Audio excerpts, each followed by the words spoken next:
You could be the greatest in the world at what you do. If I know that you have a need and I can help you, but I can't talk to you or you won't pay attention to me, it ends there. The road ends there.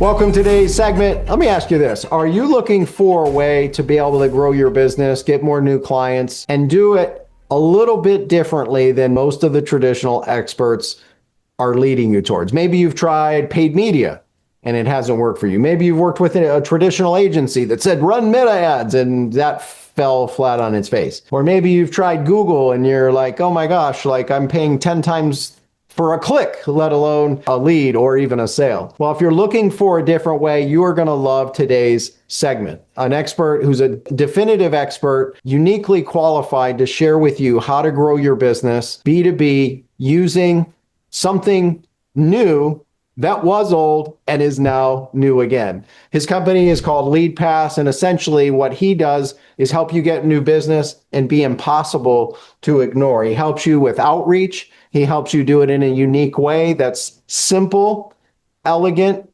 lucrative, and fun. Is that what you want? If that's what you want, you are going to love today's show. Our expert is Steve Gumm. And Steve, it's great to have you here, my man. How are you? Hey, thank you. I wouldn't just end it now after the intro. First of all, Steve was introduced to me by a good friend of ours, Dr. Jeremy Weiss, who's amazing. If you don't know Jeremy, we got some episodes with him. Make sure to check those out. He's a super connector. Both Steve and I, before the show, we're talking about how does Jeremy keep up with all these amazing relationships. So if you don't know Jeremy, you need to know Jeremy and his company. And also a couple other fun facts about Steve. Steve is a former All-American basketball player at Illinois State and built a great business, great family life, and a whole lot more. We'll talk about some of that a little bit later, Steve. So, Steve, I want to dive right into it. You know, as you're working with a lot of different companies, helping them grow, like what do you see are some of the big mistakes or myths that they're trying to do, or they're just like, that's like that 3 feet from gold analogy in Think and Grow Rich.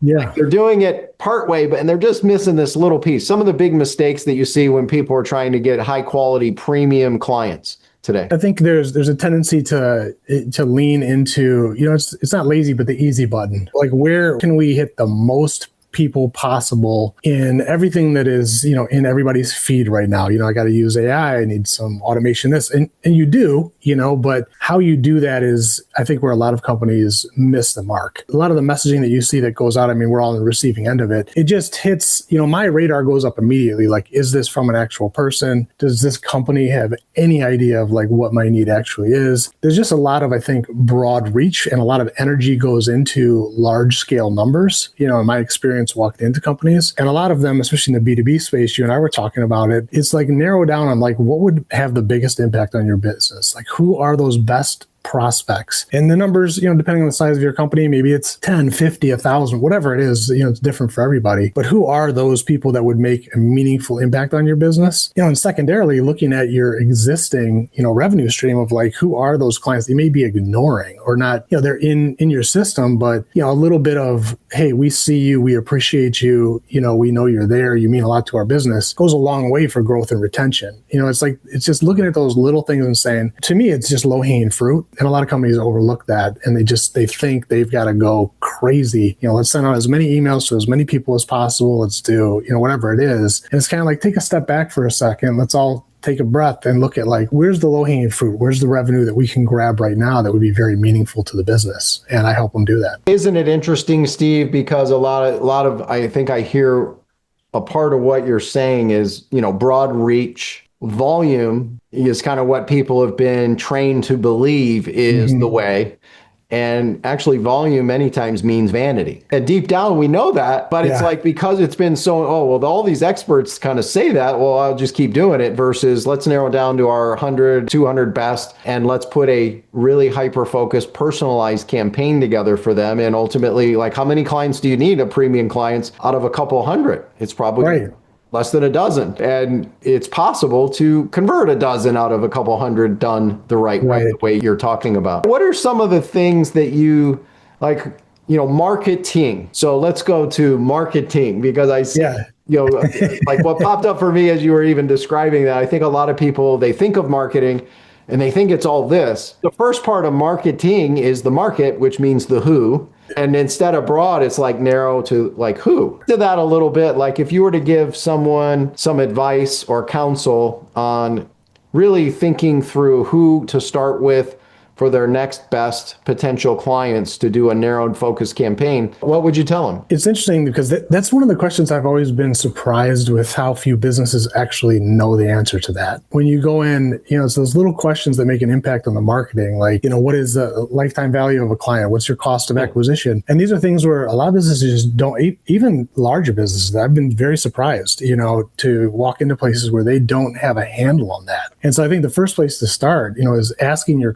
it's with technology now, it makes it a lot easier, but finding out like who really is the ideal prospect for you. Because a lot of times who you think that buyer is, that you may be going after may not be, right? It may be, the executive assistant who's making a certain particular decision on something, and you think it's the executive, is little nuances like that where, dialing in and being really close with the sales organization, at least in my experience, to understand what those conversations look and sound like, to really figure out, oh, this is the pain that they're having. This is what our customers say they love about us. And it really helps you kind of figure out like, who is that ideal prospect, who are those customers, starting there. And I think there's a little bit of a science behind it. There's people that are better at identifying that than, myself. But I know that the organizations that have the most success with, the stuff that I do with them, or really anything, are the ones that really are hell-bent on understanding who that customer is and why they buy from them. Speaking of that, why is it important now, as you view it, with all the different clients you work with,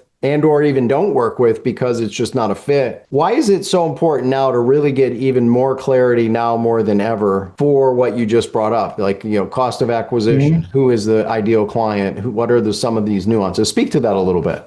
Why now? I think it's always been really, right? But now in particular, there's so much that a business can do, right? And I think that's why, talking to you earlier, I appreciate your skill set. It's incredible, right? Because if you don't have somebody like you guys that can help you put all the pieces of the puzzle together, you end up going, okay, what should we do, right? And then inevitably it's all the obvious, we're going to do social media posts. We're going to, all the things that you would expect them to say, right? To kind of get in somebody, spark a conversation. And, I think now more than ever, that ratio to noise is so off balance that the question is like, how, if you can't get a conversation with somebody, and I don't mean like interrupting them and, catching them off guard, what have you, but a meaningful conversation, nothing else matters. Like, you could be the greatest in the world at what you do. If I know that you have a need and I can help you, but I can't talk to you or you won't pay attention to me, it ends there. The road ends there. And so kind of looking at and having a realization that not only is the ratio to noise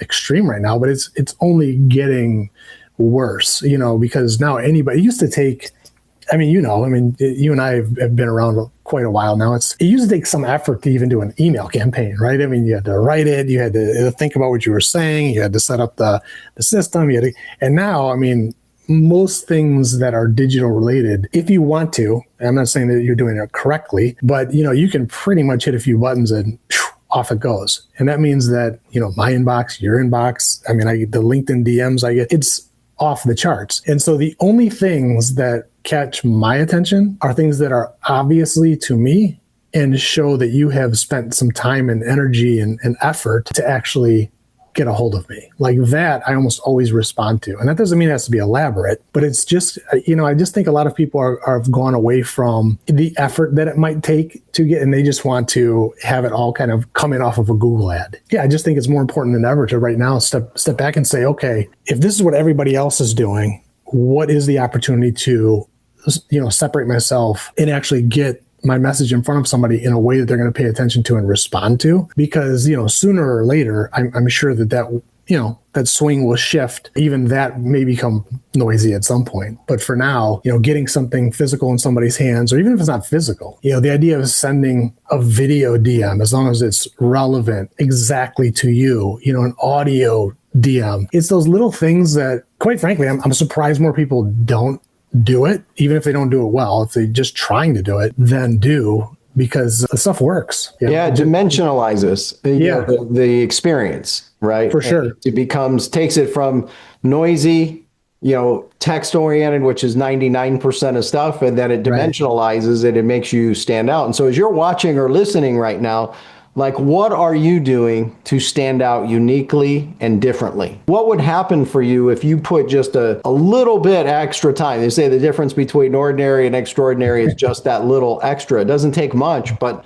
a little extra to show personalization, to show humanization, to show it's for you, not for the volume, not for Mhm. the noise of it all, just because everybody says we should do it. What would happen as you're watching? How would that shift the game for you to maybe at least test, in addition to all the other stuff that you're doing?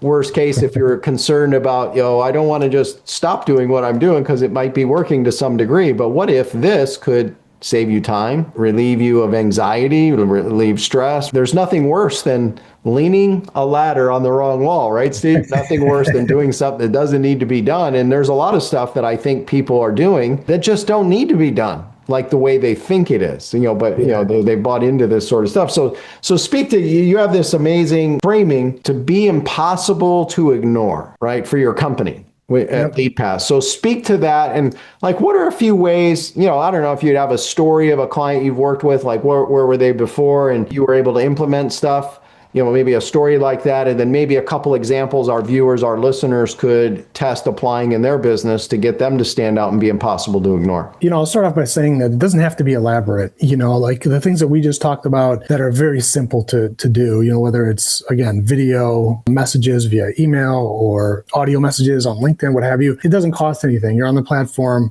It's just effort and, a little bit of research so you don't send the same thing to everybody, et cetera. But outside of that, early on in my career, and this is going way back, we wanted to work with larger companies. I had a team that was doing a lot of promo, and we made some custom apparel back in the day. We really wanted to work with big brands and pseudo celebrities at the time. Some of the people, I'm at an age now where you probably wouldn't even recognize half the people, but even like Jeff Probst did Survivor at that time. We worked with the Chicago Cubs. We were working with LG, Wyclef Jean. Almost all of them, we had no business working with these people. And we would send them, I would sit my team down, I'll never forget it. And the idea was, what could we do? At the time, it was unavoidable. Like, instead of, I've changed it now, it'd be impossible to ignore. But I was like, it has to be unavoidable. Like, what if we had to get our message in front of them and they had to read it? Now, we can't make them reply, but if it's that good, they're probably going to reply. Nothing leaves this unless it's unavoidable. I look back and it's hilarious to think of, but back in Chicago, there was a shock jock called Man Cow. He was like a Howard Stern. I live in the Chicago area. And,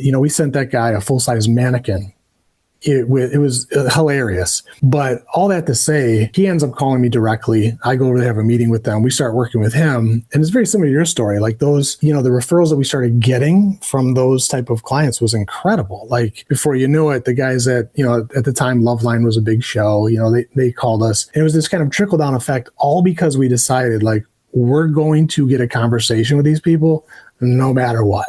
And I think any business can do that. Now, you don't have to do, insane stuff to accomplish that. But if your team sits down and goes, what if we, okay, what are the 100 customers? We are talking to all of them no matter what would we do? Because oftentimes, that I've found anyway, in the B2B world, the math works. It's like, it just works. Like, I've been in rooms before where when I actually break the math down, you could do some extreme stuff and the ROI would be there. So it's amazing how few companies actually take a step back and take that approach. Like, who are the 100 people that would absolutely change our business? And we have one question in this room. How are we going to have a valuable conversation with each and every one of them? What would you do? That's kind of where I start. Most of what I do, it's just like, who are those people and what do you need to do to get in front of them? And I can tell you, it's never, hey, we're going to tee up a templated email and send it out. I don't want to clown on that, because like in a pipeline, I think every business should be doing that as well. But when it comes down to like sifting through all the stuff that's not going to kind of come to you via that,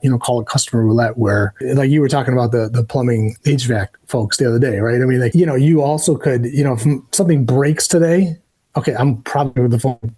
Whoever was in my mailbox, they win the customer roulette wheel, right? When it comes to being intentional about who you're talking to, there really is a method to madness, and it's not as complicated as people, make it out to be. What do you think the limiting belief is there, Steve? For example, in our business, our businesses like ours, we're the anti-agency model, but, we would be, categorized in there.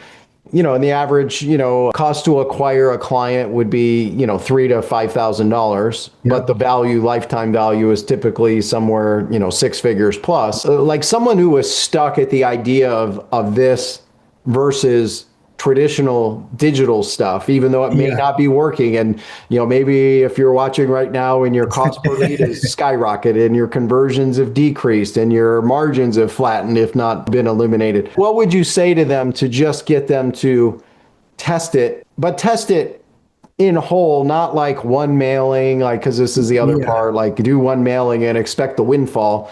No, there's a cycle of relationships to it. And it's not that you completely eliminate the sales cycle of a relationship, that might normally in a traditional cycle be 18 months, but you can collapse it down pretty quickly, probably down to 90 days ish with a campaign or a model like you're talking about. So speak to, I know I kind of just gave you like 9 questions, but because I'm trying to think of like, what would someone be saying? Like, what would be the elephant in the room? What would be the damaging thing that they were like resistant to? That's kind of what I'm going for. Yeah, so I think some of it is, interestingly, operational. Like, so I run into teams where, even if the culture isn't such where everybody's on board, I've had situations where a CEO is gung ho, but it can't quite get his sales team to, do some of the simple, easy things consistently. And that is what it is, right? I mean, some people are very good at getting everybody to kind of follow suit on what the direction they want to do. But, I think honestly, like the interesting thing to me in my career is I just think a lot of people don't understand the math entirely and they fall in love with vanity metric. Yep. So in other words, let's take even direct mail, for example, and that's a whole another category, but something that I'm a big believer in. What you send matters. Right. So I'm using this as an example just to put the math in perspective. So like if I had 100 of my dream clients that were going to be 6-figure clients, I would want something to show up that I thought if I was going to make a retail product, like an Apple type deal, it would represent everything I wanted you to think about me and my company. Attention to detail, creativity, whatever that may be. That might be 5x what you could send a promotional item for, right? So I think a lot of people see numbers and they go, well, why would I send 50 of those to those people when I can send 2,000? And then when you figure that out digitally as well, I think a lot of companies just think like, wait a second, we could spend $5,000 on these meta ads, or we can try this thing to 100 people. And I just think a lot of people they're unwilling to try things that haven't been convinced online that are going to be successful, and it stops them from doing those things. Because, I mean, look, anything different is scary. I don't care what you're doing. If you haven't done it before, there's always going to be a learning curve. There's always something you can do better. It's never going to be perfect on the first time. I mean, hell, you've been doing, from podcasting, you're obviously very comfortable with this, but if you can take yourself back to shooting the first video you ever did where you're on camera, it's the same thing. It's like, this is going to be great for me and my business, but man, I suck at this when I look back at what I did. And I can't even tell you, I mean, Dan, the number of times that I've looked at stuff that I thought was amazing 3 years ago, and I'm just like, oh my God, it's so embarrassing. I've got like old infomercials that we spent a fortune, awesome. 7 figures to put out in the market, and the look and the look of it is like, back then I'm like, I'm proud of this and let's mass market it. And I'm like, oh my God, what was I thinking? But yeah, I mean, the advice I would get, I mean, I can tell you this, like if you can integrate, I call it physical, right? So a physical touch point in your engagement with a client, especially if something that represents you in a way that makes them think, wow, this is how this company rolls. And that's different for everybody. Maybe it's super creative. Again, maybe it's really professional and put together well, whatever that is. A lot of service businesses and companies that sell really big ticket B2B, they don't have that. There's nothing real except what you see online and in email and all that. And so when you drop something real that's, I used to use the word like 100% open rate because, it is, right? If you want 100% open rate, you're probably going to get it. And I just can't emphasize enough, like, I've never not seen it work, man, like ever, when it's done thoughtfully and to the right audience. It's like, it's incredible what it can do. And probably a lot of things like you've seen, I mean, the way that you put pieces of the puzzle together, I'm sure you see businesses and go, God, I can't believe they haven't done this yet. It's crazy. It's a mess. But I look at what companies are doing, especially B2B, and man, I'm still dumbfounded at how easy it is to add that personal touch point where now you rise above the commoditization of whatever industry you're in. And now I'm like, oh, I may not be a customer yet, whatever, but that Dan guy, when something comes up or whatever, I mean, he clearly has put in the time and effort where I'm going to talk to him. Like, there's not enough of that baked into what a lot of organizations are doing right now. Yeah, and as you're watching or listening right now, we had a guest and he's no longer with us. He's watching over us as an angel, Steve Sims. He said, thoughtful beats expensive. And as you're hearing and watching what Steve is sharing with you, what are some of the extra personal human touch points that you could add in? Like, instead of just sending that, text message sequence in an email, well, could you send a text with an audio message attached to it? Could you send a text that's a video of you attached to it? Could you attach an audio that's personal to that end user in the email that is there? Could you do a video, right? When you make an introduction to somebody, instead of just sending an email with, oh, here's Steve Gumm and his background, and here's Jeremy Weiss and his background, and you guys meet, could you record a video to connect them? Do all the same stuff, but just make it a video and add that extra element of dimension of touch.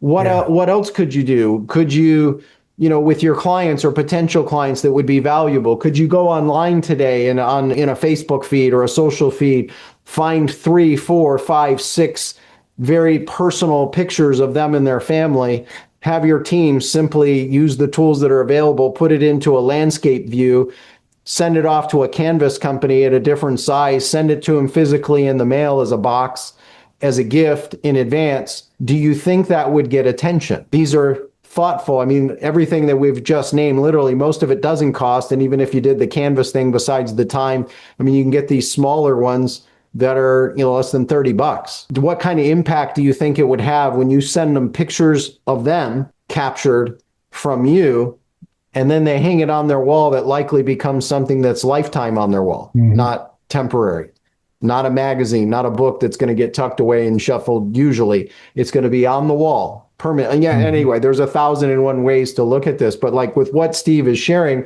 like what you reminded me, Steve, man, I got to be doing more of this for our team. I have my team listen to this so we can do more of this. And I think we can.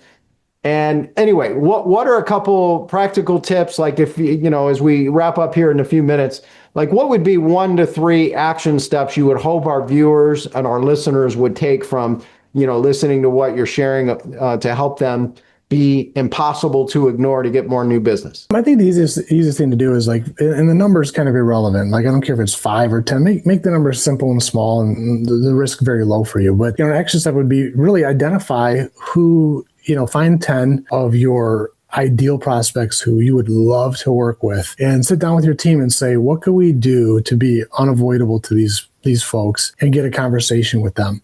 And I would map out, 3 or 4 things that we could do, some that are basically zero cost, but very personal, like we've talked about, and then something that you could send them that would represent you and your business. And again, the spectrum is there. Be creative, whatever your budget is or whatever you think you can do, and just execute on that. Drop three pieces on them, 3 steps rather, in very personal, very, that show that you've spent the time, effort, energy, and you really value their attention to what you're sending them, and just execute on it and see what happens. Because I'd be surprised, again, I can't believe how well it works. I'd be surprised if it didn't convince you, like, wait a second, getting in front of these folks in these ways is very effective to help us get to where we're going. And if people want to learn more about how to reach out to you, to work with you, to learn about the resources you've got available, Steve, how would they go out and do that? You can go to leadpassmarketing.com, but I mean, anywhere on social. My last name is Gumm, Gumm, so it's not like Anderson or Smith. I'm pretty easy to find. Steve Gumm on LinkedIn is the easiest way to connect with me. So I encourage you, go to leadpassmarketing.com, leadpassmarketing.com, look them up on LinkedIn, Steve Gumm. All the links, by the way, will be down in the show notes. I mean, if you're looking for a way to be impossible to ignore, to get more new clients, to increase retention, I encourage you to reach out to Steve and his company. Go to leadpassmarketing.com. That's leadpassmarketing.com. As we wrap up, Steve, what is something I should have asked you that we hadn't covered yet? Something that you should have asked me that we boy, that's a great question. I don't know. That's a really good one, because my brain goes in a lot of different directions, Dan. Yeah, I don't know. On the B2B front, for sure. I mean, outside of that, I think I don't even want to stick my foot in my mouth here. I don't really have a question that you haven't asked me. That's, Well, let me roll one in. I yeah, mean, like one of the things I'm impressed about, obviously we talked about Jeremy connecting us and we had a chance sure. to enjoy an amazing dinner for several hours. It was great. Yeah, yeah, Hours and hours together just talking shop. And, if you don't know Steve, he's got a heck of a jump shot, which is why he's an All-American. He says it was a long time ago, but it certainly wasn't 4 decades ago like me in college. So, but you have an amazing family life. You have sure. two daughters, one plays college sports, another Yep. played high school sports and getting ready to go to college and, start her path. And then, this quality of life Yeah, that you seem to really value and you've built your business around it. And it's sure. so speak to that a little bit, like what you've perceived in your journey. Well, actually, your wife, Jennifer. Yeah, I believe because I've been personally, I've made a lot of mistakes in marriage and in sure. business. And my first marriage didn't work, Yeah, unfortunately, because of those mistakes. And I learned a lot of lessons. And now I have a new wife and partner, and she's amazing, and she's my best friend, right? yeah, And so, as you shared some of the family stuff that we talked about at dinner, we yeah, won't go into all of it, of course, sure. but your wife, Jennifer, if you were to Yep. turn to her or go to her tonight after dinner, or maybe you're laying in bed together and you turn to her and say, honey, I'm thankful for the way you've shown up to allow me to fill in the blank. What would you likely say and why? Allow me to be me. Mhm. It's rare. Like, I'm very, very lucky. High school sweetheart. And to your point, I Wow. think I made a good decision in marrying my best friend, so it's a relationship where, we're very simple at heart, so financially, business wise, you obviously want success, and you all this stuff is great. It does so much for you. But if the tide had turned and, I was completely down and out, she is just, she's the ultimate champion. Like, I mean, she's just down for as long as we're together, as long as we're family, we'll figure it out.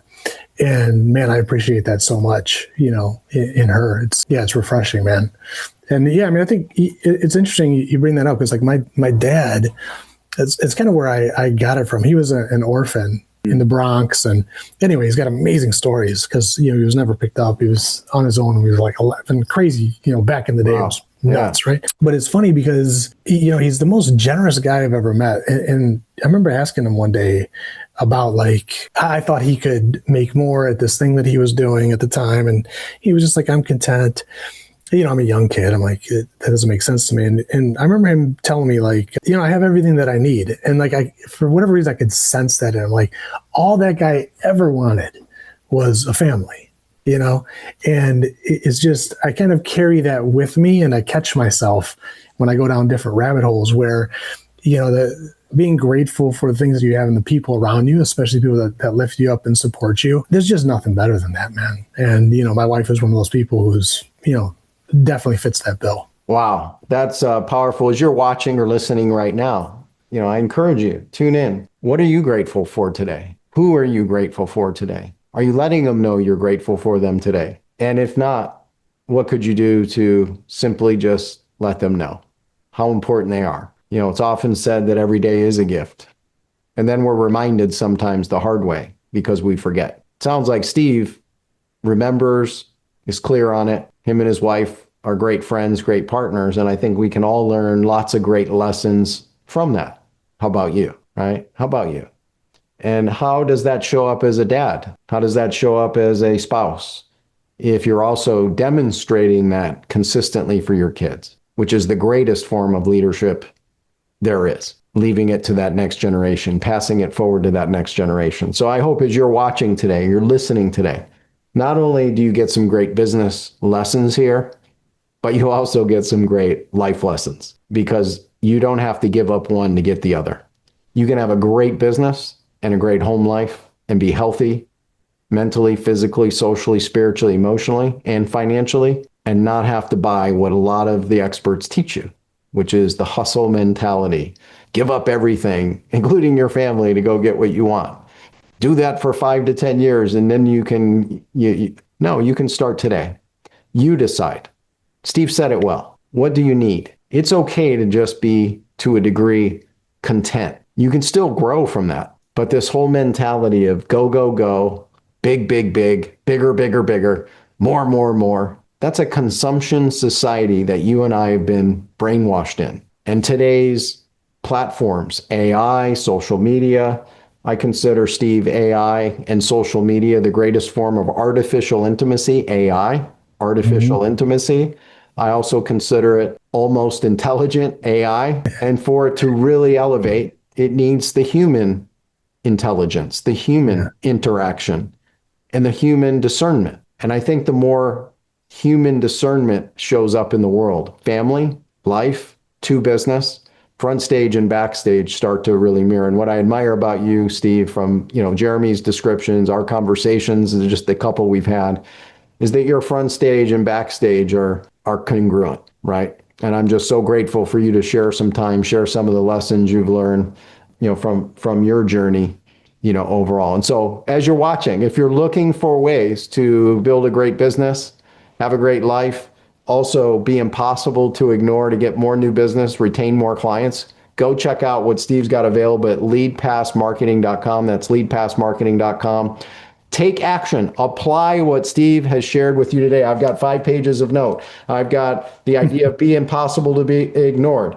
Vanity, volume, broad reach don't matter compared to personalization. Personalize, personalize, personalize. If you can't get into a meaningful conversation, what's the point? What's the point? Do the extra little things.